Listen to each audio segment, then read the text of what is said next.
4장 7절 같이 읽겠습니다. 시작.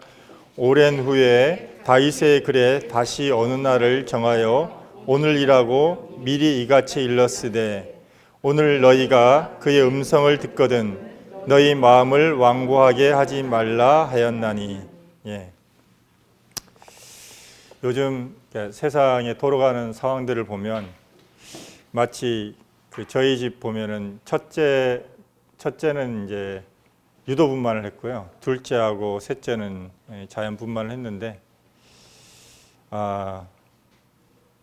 아이를 출산할 때가 되면은 점점점 가진통 하는 시간이 점점 짧아지잖아요. 마치 요즘 시대 상황을 보면서 예수님이 다시 오심이 정말 가까운 때에 이렇게 다가오는구나, 그런 생각이 듭니다. 그래서 오늘 이렇게 말씀 교제하면서 7절에서 오늘 너희가 그의 음성을 듣거든, 여기에 몇 가지 전제가 있습니다. 오늘이라고 하는 삶을 살고 있는, 살아있는, 이 땅에 살아있는 사람들에게 하나님께서 오늘이라고 이렇게 말씀을 하시거든요. 만약에 어제 생명을 다하시고 주님 품에 간 분들 같은 경우에는 저희가 오늘이라고 하는 그 단어를 그분들한테 적용을 할 수가 없습니다.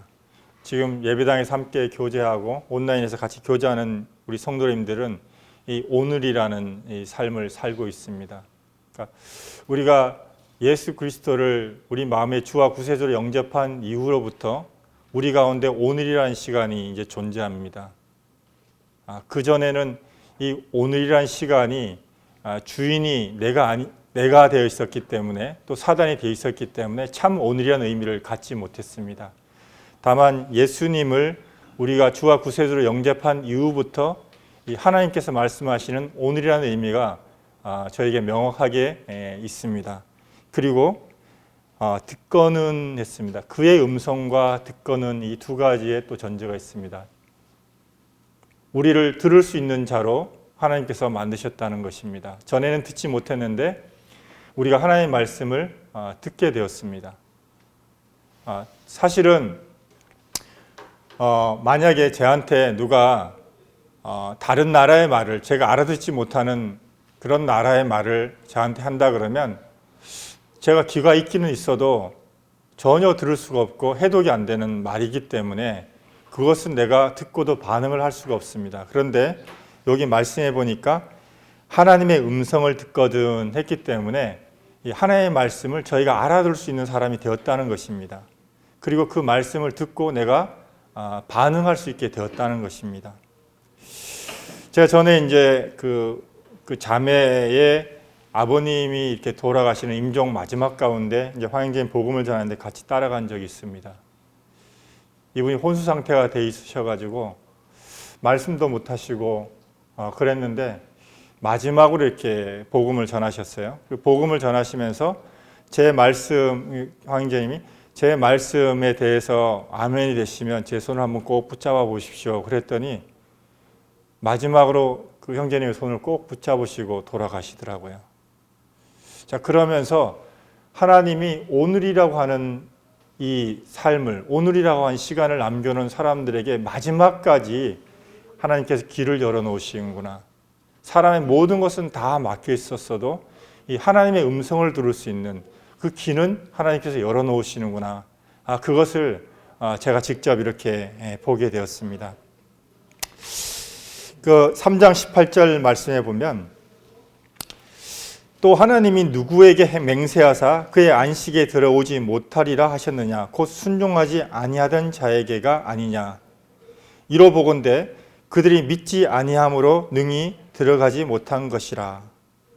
이 말씀은 우리가 아는 대로 이 가데스 바네아에서 12명의 정탐꾼들이 가나안을 정탐하고 나서 그들이 이제 가나안에 대해서 보고하는 장면이 있습니다. 10명의 정탐꾼들은 눈에 보이는 대로 정말 거기에는 기골이 장대하고 높은 성벽이 있는 안악 자손들이 대적을 하고 있고 감히 우리가 거기를 쳐들어갈 수 없다, 이렇게 사람들에게 말했습니다. 두 사람 여호수아와 갈렙은 아니다.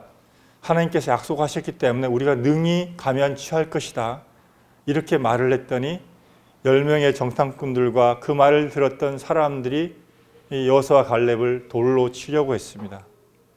그래서 하나님께서 이 백성들이 밤새도록 울었다고 해요. 그 말을 듣고 10명의 그 정탐꾼의 말을 듣고 밤새도록 그들이 울면서 그의 장막에서 하나님을 노엽게 한 그 내용을 하나님께서 보시고 예루살렘을 정탐했던 40일간을 해서 40일을 1년으로 해서 40년간을 너희가 광야에서 지내다가 내가 약속을 한 땅에는 들어가지 못하게 하고 20세 이하, 20세 이상의 남자들은 모두 전쟁에 참여하기로 되어 있었기 때문에 20세 이상의 남자들이 거절했거든요. 전쟁을 가나안에 들어간 걸. 그래서 하나님께서 20세 이하의 남자들, 20세 이하의 사람들 데리고 약속의 땅에 들어가겠다라고 말씀을 하셨습니다.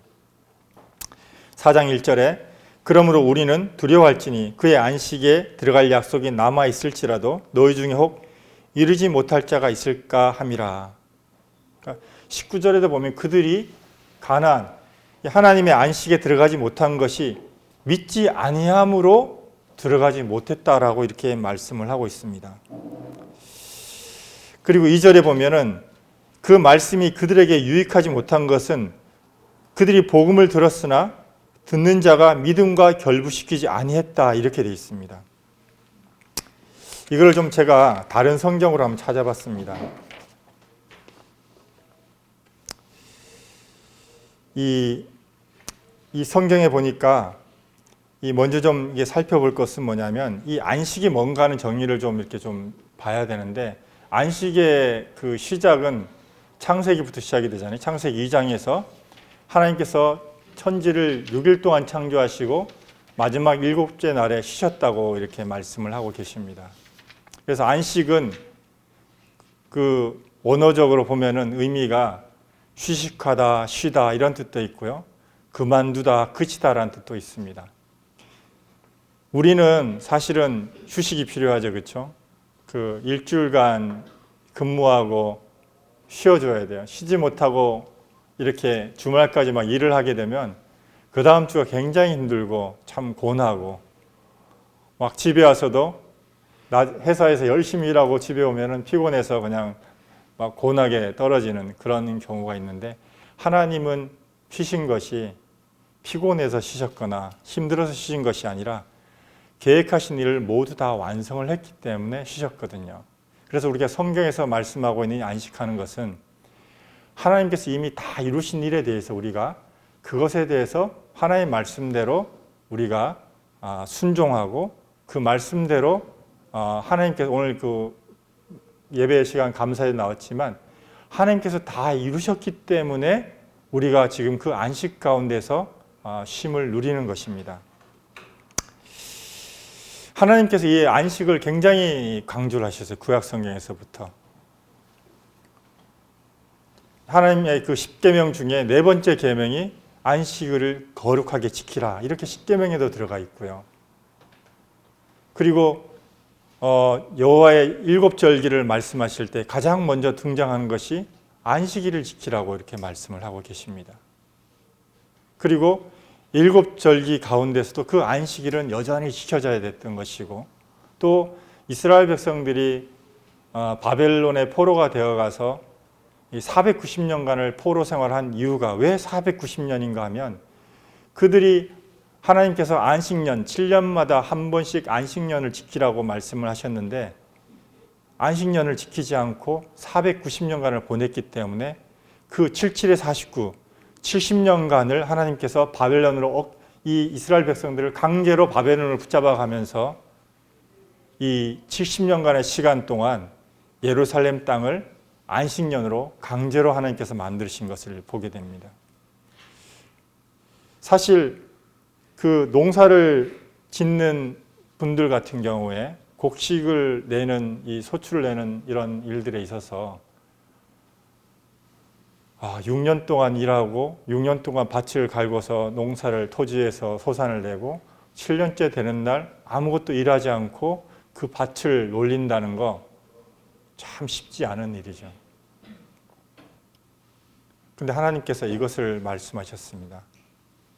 오늘날도 사람들이 이 안식일에 대해서 문자적으로 안식일을 토요일날 지켜야 된다고 그래갖고 그렇게 지키는 이단들도 있어요. 근데 이것은 성경적이지 못합니다. 왜냐하면 예수님께서 신약에 오셔서 안식일의 주인이 예수 그리스도라고 말씀을 하셨기 때문에 그 구약에서 말씀하셨던 그 안식일은 사실은 그림자이고 실체가 누구냐면 예수 그리스도이십니다. 그리고 그분께서 어떻게 그 길을 열어놓으셨냐면 마지막에 십자가에서 다 이뤘다 하시면서 길을 열어놓으셨어요. 내가 안식의 모든 것들을 다 마련해 놨기 때문에 나의 이 말을, 내 음성을 들은 너희들은 다 내 이 안식 가운데 들어와서 쉬어라. 이렇게 하나님께서 말씀하고 있습니다. 그래서 하나님께서 이 안식하셨다는 것은 신약에서도 동일하게 안식하셨다는 것은 동일한 의미로 사용이 되고 있습니다. 하나님께서 우리에게 안식을 주셨기 때문에 쉼을 갖는다. 이렇게 되어 있습니다. 제가 주님을 믿고 이렇게 생활하면서 구원받고 나서 이렇게 그리스도인은 이렇게 살아야 돼 하는 그런 생각이 되게 강했습니다. 하나님께서 나에게 이렇게 은혜를 베푸셨고 나에게 이렇게 나를 이렇게 구원해 주셨는데 내가 이 정도는 해야 되지 않을까? 참 그런 마음이 있었습니다. 뭐 열심히 있는 분에 비하면 참 모자라지만 제 나름대로도 이 정도는 좀 하나님 앞에서 해야 되지 않을까? 그러면서 참 이 열심을 내서 교회에서 어떤 일을 한다든가 주님을 섬기는 일들 또 눈에 보이는 것들이면 하나님께서 나에게 이걸 섬기라고 주신 거구나 하고 그런 일들을 섬겼습니다. 그런데 어느 순간인가 제 마음속에 이래야 돼. 그리스도인은 이래야 돼. 믿는 사람은 이래야 돼. 그런 기준들이 나에게 적용할 뿐만이 아니라 또 다른 성도들에게도 똑같이 적용하고 있는 것들을 봤어요. 그러면서 제 마음속에 이 판단하는 마음이 생기는 거예요. 근데 거기까지 했으면 들키지 않았을 텐데 중요한 건 제가 세워놨던 기준들 있잖아요. 그리스도는 이래야 돼. 제가 상태가 좋을 때는 잘 지켰어요. 그래서 제가 참 성령 충만하고 참 풍성한 삶을 살고 있다고 생각을 했습니다. 그런데 어느 순간 저도 제 자신이 세워놨던 그런 기준들을 지키지 못하는 자신을 발견하면서 제 자신을 이렇게 정죄하게 됐어요.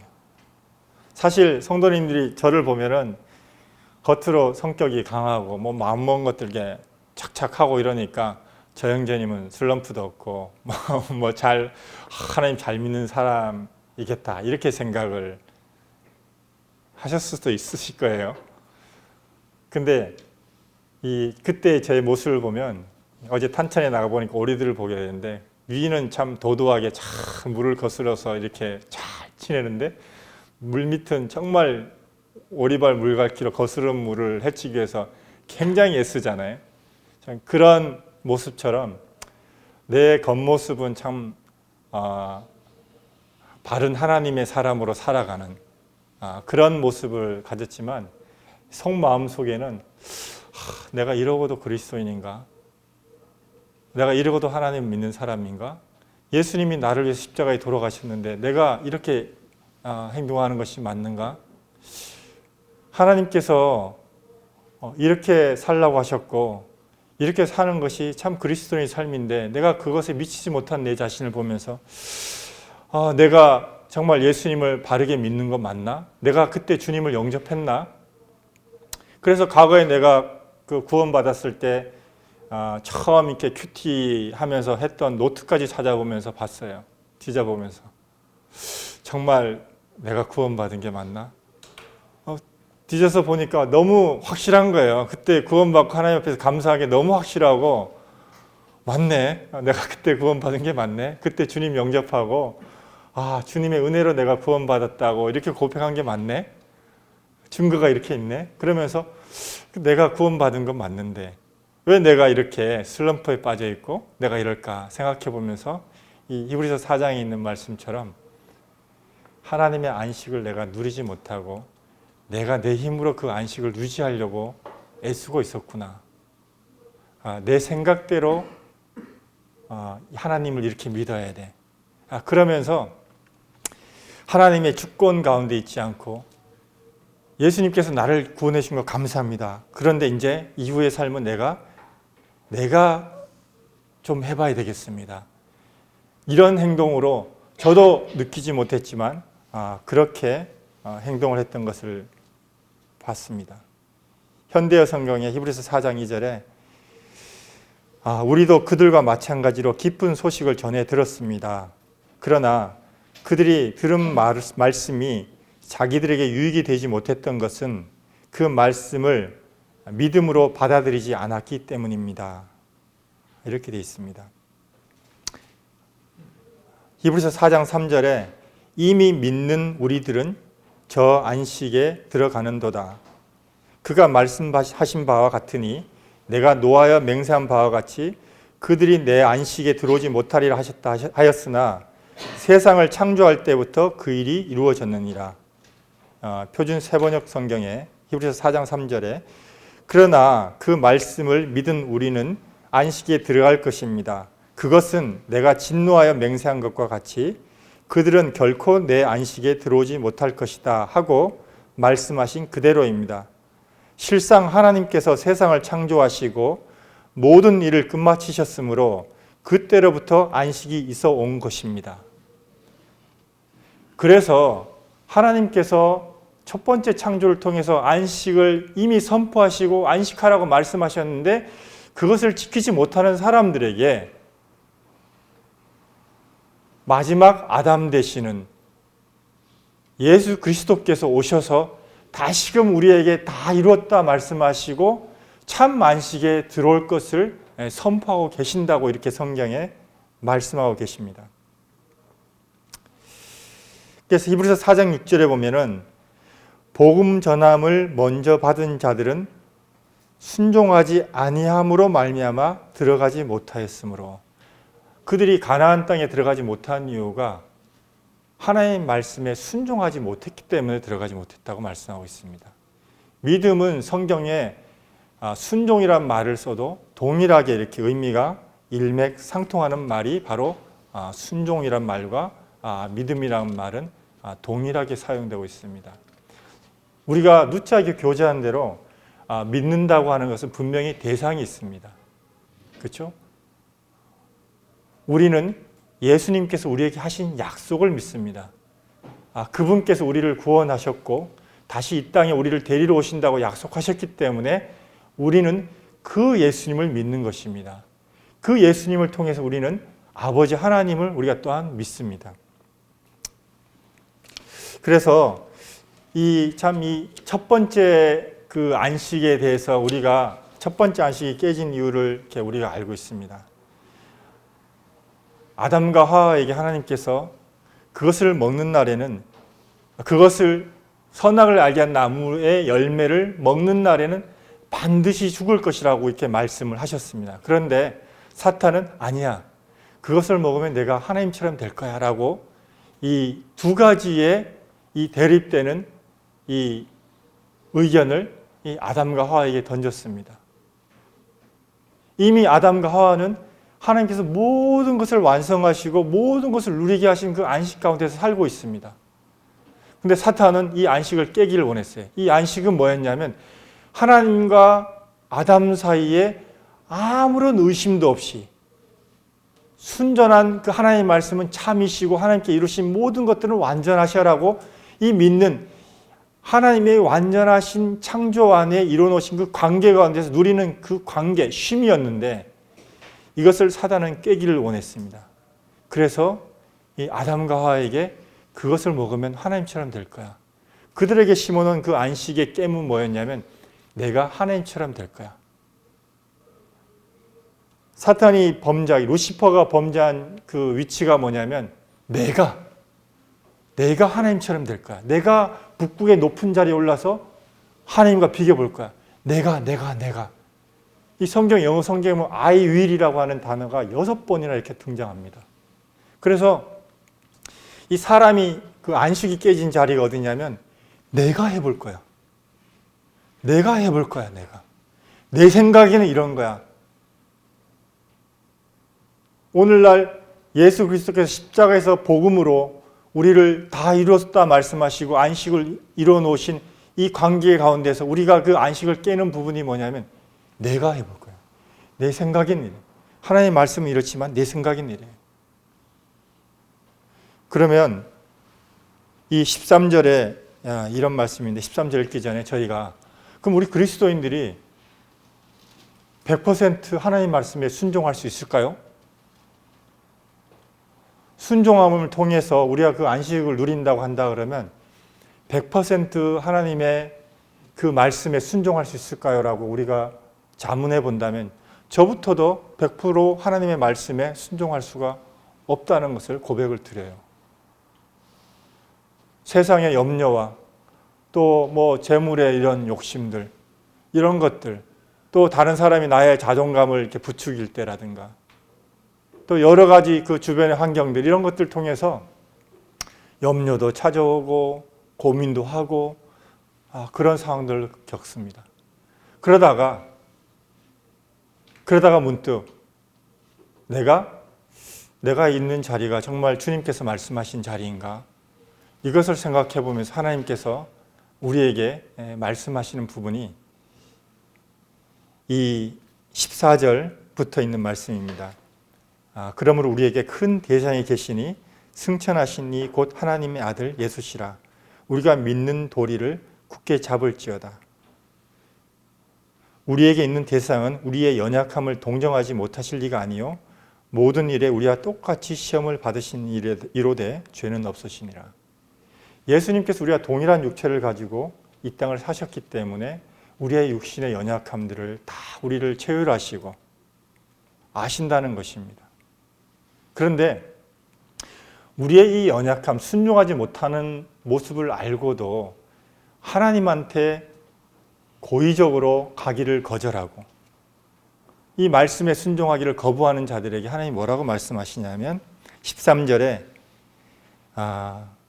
지으신 것이 하나도 그 앞에 나타나지 않음이 없고 우리의 결산을 받으실 이의 눈앞에 만물이 벌거벗은 것 같이 드러나리라 이렇게 말씀하고 있습니다. 하나님은 우리의 속마음을 다 아시기 때문에 우리의 속을 살피시고 오늘이라고 하는 시간 속에서 우리가 어떻게 하나님 앞에서 순종했는가. 믿음은 그래서 오늘이라고 하는 것은 어제가 아니잖아요. 앞으로도 아닙니다. 오늘이라고 하는 시간은 내가 과거에 잘 믿었기 때문에 내가 과거에 하나님 앞에서 이렇게 순종했기 때문에 내가 과거에 이렇게 구원받았기 때문에 이것이 아니라 오늘 내가 하나님 앞에서 어떤 자인가 오늘 내가 하나님 앞에서 순종하는 자인가. 그래서 예수님께서 니고데모에게도 이렇게 말씀하셨어요. 거듭나지 아니하면 하나님 나라를 볼 수 없다. 그럼 무슨 뜻입니까? 거듭난 사람은 하나님 나라를 보고 그 나라 가운데 사는 사람이라는 것이지 않습니까? 그래서 하나님의 다스림 안에서 여전히 내 안에는 하나님께 순종하지 못하는 것, 내 생각대로 살려고 하는 마음, 또 사단이 나에게 불어넣는 생각들, 이런 것들 속에서 하나님을 떠나서 내 생각대로 행하려고 하고 내 경험대로 행하려고 하는 것들이 많지만 하나님께서는 순종해라. 왜냐하면 예수님이 너를 도와주시지 않냐. 우리가 참 이 장면에서 내가 이러고도 어떻게 하나님 앞에 설 수 있을까? 내가 이러고도 어떻게 하나님 앞에 예배 드릴 수 있을까? 내가 이러고도 어떻게 그리스도인이라고 말할 수 있을까? 그러니까 이러한 대목에서 탕자와 그 형을 생각을 하게 됩니다. 정말 내가 잘못했어요. 내가 참 아버지 앞에서 정말 아들이라 그렇게 불림을 받을 만한 아들로서의 처신을 하지 못했어요. 그런데 아버지 저를 받아주신다면 제가 종이라도 괜찮겠습니다. 그런 태도가 있고요. 밖에서 아버지 나를 위해서 염소 한 마리도 나한테 잡아주지 않으시면서 어떻게 저렇게 배은망덕하고 아들같이 하는 저놈을 저렇게 위에서 잔치해 주십니까 하는 이 바깥에서 어두운 곳에 서 있던 첫째 아들과 같은 모습. 이 두 가지의 모습을 우리는 상반된 모습을 이 자리에서 볼 수가 있습니다. 16절에 그러므로 우리는 긍휼하심을 받고 때를 따라 돕는 은혜를 얻기 위하여 은혜의 보좌 앞에 담대히 나갈 것이니라. 우리 가운데 하나님께서 다 이루셨기 때문에 그 은혜의 보좌 앞에 오늘이라고 하는 시간 앞에서 오늘이라고 우리한테 호흡이 붙어있는 오늘이라는 시간 속에서 누구도 하나님 앞에서 저는 하나님의 은혜가 필요한 사람입니다. 제 의로는 도저히 제가 하나님 앞에 설 수가 없습니다. 제가 또 하나님 앞에서 이렇게 또 나를 내세우고 하나님 앞에서 불순종했습니다. 여전히 저는 하나님을 필요로 합니다. 예수 그리스도가 저에게 함께 하시는 것이 얼마나 저한테 소중한지 모르겠습니다. 그래서 이 오늘이라고 하는 동안에 내가 하나님의 음성을 들을 수 있는 이 시간 가운데서 우리는 넘어지고 연약하고 실패하고 좌절하고 참 실망하고 여러 가지 것들이 있지만 결국은 우리의 종착지가 어디냐면 예수 그리스도께서 다 이뤄놓으신 그리고 그분께서 먼저 휘장을 찢으시고 들어가신 은혜의 보좌의 자리, 하나님과 만나는 자리입니다. 과거에 만난 것이 아니라 과거에 뿐만이 아니라 지금 이 시간에 오늘이라고 하는 시간에 우리가 다 하나님의 말씀을 들을 때 이 말은 말고 이 말은 내 마음에 안 들어. 하나님 이거는 제가 순종하지 못하겠어가 아니라 하나님 제가 제 생각으로는 정말 하나님의 말씀에 순종할 수 없지만 제가 하나님께 순종하겠습니다. 왜? 당신이 나의 주인이시고 이미 내 안에서 이 안식을 선포하셨고 우리를 그 안식처 가운데 부르셨기 때문에 제가 그 안에 들어가겠습니다. 날마다 나를 도우시고 나의 연약함을 도우시는 임마누엘 되시는 예수 그리스도가 계시기 때문에 내가 예수님 때문에 아무 공로 없지만 아버지께 은혜의 보좌 앞에 나아갑니다. 이런 고백을 드리는 저희가 됐으면 좋겠습니다. 오늘 예배 시간에 240장 찬송을 이렇게 형제님이 이렇게 택하셨는데 240장 2절 가사가 참 이 말씀을 준비하는데 참 이렇게 화답이 되어졌습니다. 제가 읽어드리겠습니다. 내 이제 주 말씀을 붙들었네. 그 품 안에 안식하네. 내 찾고 다 풀리고 해방됐네. 내 안식처 주 예수라. 이 영원한 품 안에 단 내렸네. 나 더 이상 방황 없네. 깊은 바다 폭풍이 몰아쳐도 예수 안에 나 안전하네. 아멘. 이상입니다.